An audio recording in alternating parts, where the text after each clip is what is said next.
Hello and a massive happy new year to all you wonderful EC people out there. Hope you had an amazing Christmas, and Mark and I certainly got an exciting 2025 plan for you guys. This is the very first of this year's Electronic Cafe Celebrates episodes where Mark and I look at albums that are 40 years old. And we've talked about this before, but in terms of celebrating its 40th anniversary, we had to include this, the fantastic Secret Wish by the wonderful Propaganda. So the album was out in 85, critically acclaimed, not as commercially successful as it damn well should have been, because when I first heard this album way back then, I was like blown away, as I know many other people were.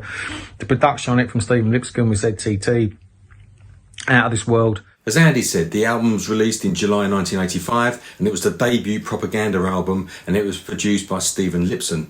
It was meant to have been produced by Trevor Horn, but the whole ZTT thing had exploded and Trevor was tied up with the huge success of Frankie Goes to Hollywood.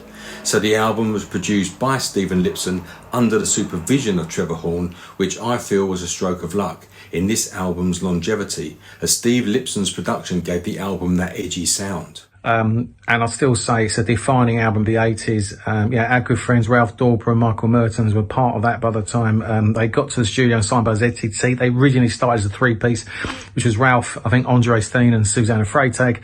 But so by the time they got into the studio and were signed by ZTT, Michael Mertens and, of course, Claudia Brooklyn had joined. Steve Howe, Glenn Gregory, Dave Sylvian and John McGeoch also contributed small parts to the album, but as Ralph Dorper and Michael Mertens said in our recent Electronic Cafe interview, it is because they were in or hanging around the Psalm West studio at the time of recording. Now, we know all the history afterwards. It's not been the smoothest road since, and there's lots of break-off bands and projects, but this album still stands the test of time. It's an absolute masterpiece. 3 brilliant singles were released from A Secret Wish: Dr. Mabuse, Duel and P Machinery. Nothing quite sounded like it back in 1985, and the same could be said today. If you asked me to put my top 20 albums of the 80s in a list, this would undoubtedly feature in it. So congratulations, Propaganda, Secret Wish, you're 40 years old, an absolute gem of an album. If you haven't seen our interview with Michael Mertens and Ralph Dorper with the release of their latest album that came out last year, go check it out. It still stands the test of time, a phenomenal record, and it's hard to believe that it's 40 years old this year.